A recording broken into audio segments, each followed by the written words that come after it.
These included Mr. Dhadli, acute myocardial infarction, 1992. Okay, he's written it. Then he forgot another heart attack in India in 1993. He forgot to write anything about 93 heart attack. He forgot to write why second heart attack took place. As a matter of fact, I'm going to tell you the second heart attack took place due to negligence or criminal negligence done by Dr. Handler in UK in 1992 when he discharged my husband, saying boastfully, "Another success story for Northwick Park Hospital. Mr. Dudley going on only one tablet called as aspirin." So therefore, I'm going to comment on it and keep the camera stable.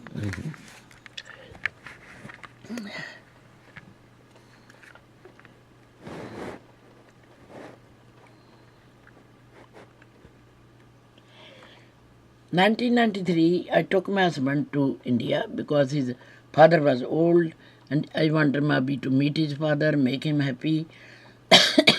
So I took him to India. In India, my husband sat behind me, we were drinking tea. My husband started doing cuckoo, cuckoo, cuckoo, and I said, my husband is not the type of man who will do cuckoo, cuckoo behind me. I looked behind my husband had a heart attack. I screamed, I tried to run, I fell down. I screamed, I yelled so loud, people gathered.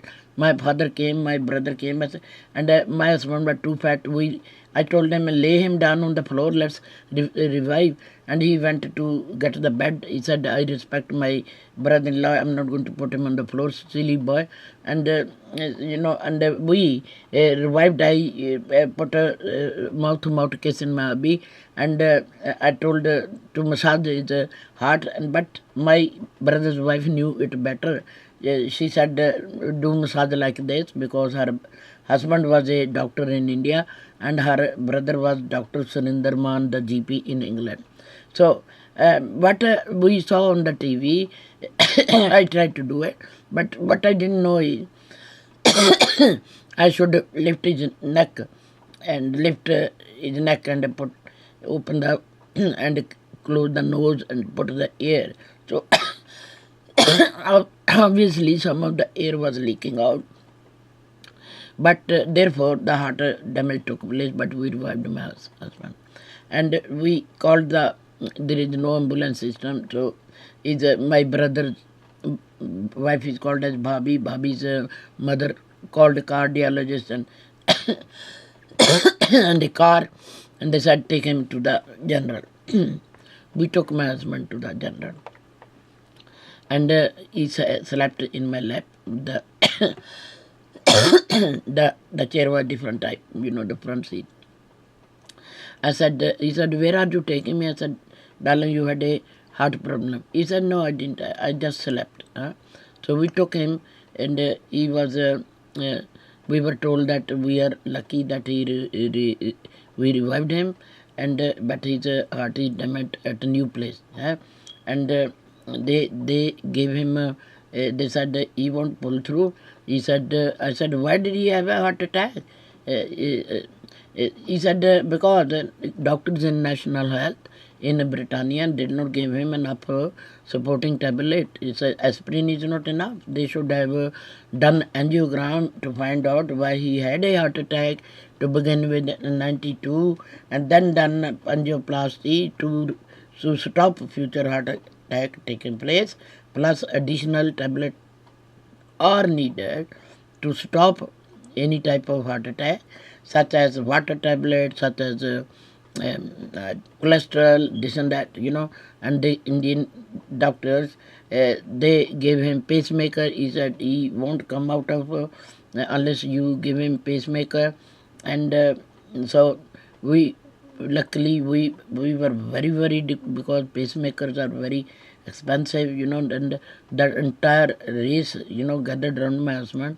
We brought big doctor, big minister to see my husband pull through, and we had a pacemaker, dual chamber fitted in my husband, and pacemaker was fitted, and doctor said, madam, fly out of this country, because hospital have plenty of its own virus, so we are giving plenty of antibiotic. Antibiotics not good. As soon as your husband is able to fly out, simply fly out, and I was counting hours to get out of the country, because the responsibility to hold my husband. So I had a sigh of relief. Luckily we were insured, and the medico, they sent a black man who was a doctor to get us from India, and we came back. We left bill behind, but insurance company did not pay all the bills. They say you are insured for £2 million, they give you nothing. So that's the end. Yeah, I brought my husband back home in England, and while I was in India, I wrote a nasty letter to Dr. Handler. I said, because of you, my husband had a second heart attack. And if you had done your job, he wouldn't have a second heart attack. And there was I had an Indian restaurant, and I wrote a letter to the restaurant also that I'm going to let you out, let this restaurant to you for further months, and because I was not able to live without my hubby, I have to watch him every minute, and so that was the end of my restaurant. So I came back to England. I saw Dr. Handler. We went to hospital for other reason, and I saw Dr. Handler. Dr. Handler saw me, and he said, I'm very cross with you. You wrote me a very bad letter. I'm working very hard. You should write me one more letter saying, Dr. Handler, you did a very good job. Your husband is not going to live. I said, look, listen, you are saying a dirty thing about my husband. You are telling a wife that your husband is not going to live, and you are telling an Indian woman to write you a letter that you are a very nice man, a very nice white man, you did a very good job, but you haven't done a very good job. If you had done a very good job, my husband wouldn't be dead, and or had additional damage to the heart. So, and I told him, if my husband did not live through so many more years, 20 years, I'll be sorting you out. So, and then I wrote him a letter that your photograph should hang in chambers of horror, horrors and this and that. He was very cross, So, anyway, because his duty is not to boast, his duty is to look into that Mr. Dhadli had a angiogram to find out what is the reason, but he won't give angiogram to my husband. And therefore we changed him to go to St. Mary, and he followed us to St. Mary via the computer. And there I met Dr. Davis. I said angiogram was needed, he didn't give, and that's why my husband had a second heart attack. And Dr. Davis winked at me. He meant stop talking, because there were 20 other people sitting and listening. They were his students. You never know who is going to tell the information to Dr. Handler. And I saw Dr. Handler hanging around in that hospital, so he may be visiting there also. So Dr. Davis said there must be some blockage for Mr. Dhadli to have a second heart attack, so we will look into and we will do angiography, and then we take it from there. Then he did angiography, then he did angioplasty. End of the story. My husband never had any problem since then. Okay, so that was done in 1994. After that, I've been trying to, because my husband was in 1992, when my husband had a first attack, it was due to Mr. Hubba. When he had a first attack, I spoke to a doctor senior who gave temporary pacemaker to my husband after my husband was revived. Story is like that. My husband was feeling suffocated. I said, look, he said, my chest is burning, give me water. And I gave the water. I had a broken tibia, leg was in plaster, and I had a plastic ball.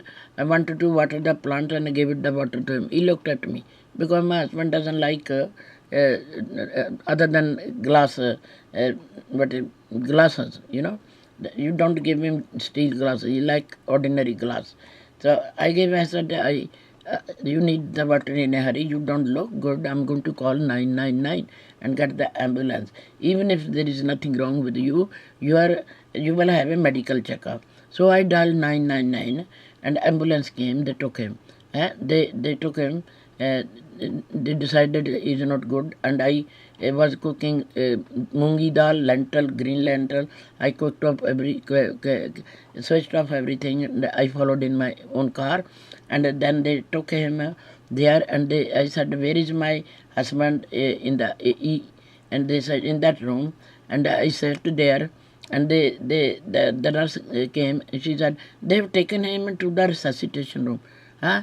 I was shocked, and I went there, and I saw Mr. Dhadli lying on the bed, a doctor taking some blood out, and two nurses with their back. They were talking, laughing, giggling in that resuscitation room, which is a question of life and death. And I sat near the wall because I don't want to be in the path, and I had a plaster leg and a stick, clutches. When I saw my husband's face, my husband lifted his face as if to hold on to the mask, and I saw as if my husband's face was a moon but going into the clouds, you know, and the black shadow was taking over my husband, and his eyes were going. I said, my husband, my husband, my husband, Guru Nanak, Guru Nanak, Guru Nanak. You know, I yelled loudly, and the doctor threw the needle. He said, are you all right, Mr. Dhadli? And the nurses came and took me away. I put me in a small room where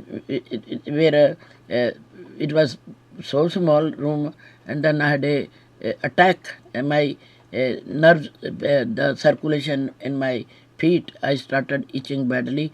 I felt suffocated there. I came out and sat outside my husband's the door. Luckily there was a chair. So I saw men running, going to the room. One of them was sick, and the other was another one, Dr. Senior. So I asked the singer, how is my husband? He said, you are lucky, he is alive. We revived him. But he is very, very ill. And Dr. Senior came. He said, you got to come with me. You got to give me consent. Your husband need a pacemaker. I said, are you going to make me sign some wrong document?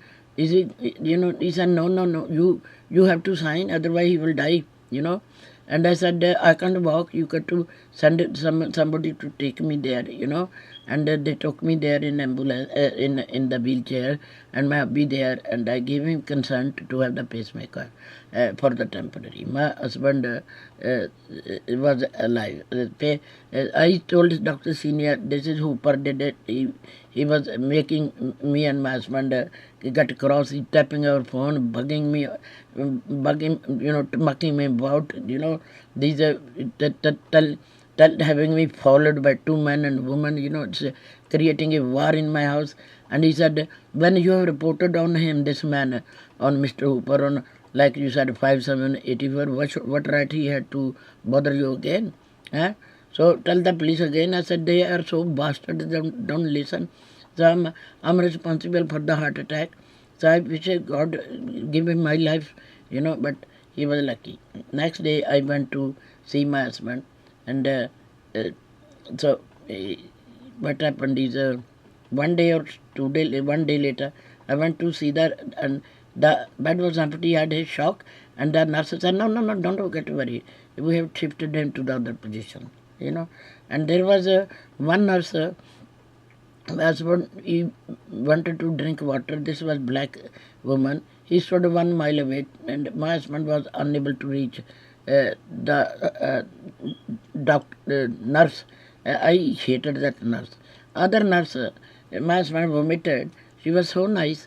She brought a pillow cover or something like that and threw it on the vomit, and she removed the vomit. I felt like crying, There is one nurse who is nasty. There is one nurse who is so nice, and I slept on the chair because I got a very bad body. I was suffering from very, also given by Mr. Upandan, his criminal gang. They wanted to kill me in 5784. So that is the history of the first heart attack. Then an angiogram was given by Dr. Davis, a man who is as good as a brother, a god. I refer him as brother Dr. Davis.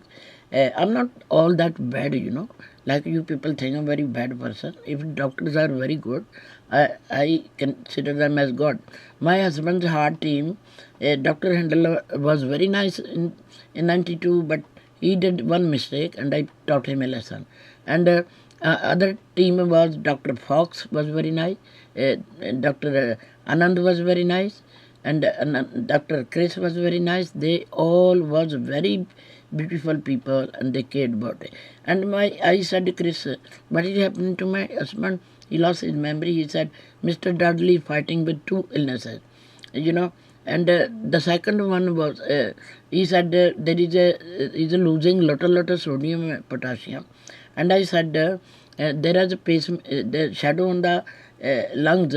You must investigate with sputum test and skin test and take gastric washing and tell me if you have TB or not, because I know my husband have TB. And they took gastric washing once only and then they threw it. Without telling me, they started administration of TB drugs. And I said to Dr. Anand, what is the outcome of the gastric washing? He said, we never tested it, we threw it. And we are giving him TB drugs. He said, what? You can't do that. If you have TB, if he did not have TB, it will damage his liver. He said, no. His liver is functioning properly. We are keeping an eye on liver profile. He is responding to TB drugs. You are all right. You are correct all the way through that he had tuberculosis. And I said, okay then. And it's a good news, but I'm going to give you one more news. My husband is going to get well in 9 days. He said, how do you know? I said, I got well in 9 days. I got well from sore to touch joint from 67 until the time the TB drugs was given to me. And when the TB drugs were given to me in 9 days, my sore to touch joints and fever, they all left me. So if Mr. Dhadli is suffering from my TB, he is going to get well in 9 days. Within 9 days, his loss of memory, all this, forget, he didn't know who he is. It will turn up, And he said he is losing sodium, potassium, so I said it will all be okay. And what happened is, I therefore forced them to diagnose my husband TB, and they had forced my husband to take to hospital. If I had not done admitting, he would have died in the house in August 1992. So there I sat with my husband. The doctors want force TB drug. Nurses will just dump the TB drug. We are not going to force feed him. I used to go there, sit with my husband, 9 o'clock to 9 o'clock in the evening. I used to crush the tablet and make a water out of it, and then spoon feed my husband and lift the chin up so that he swallowed. Stop.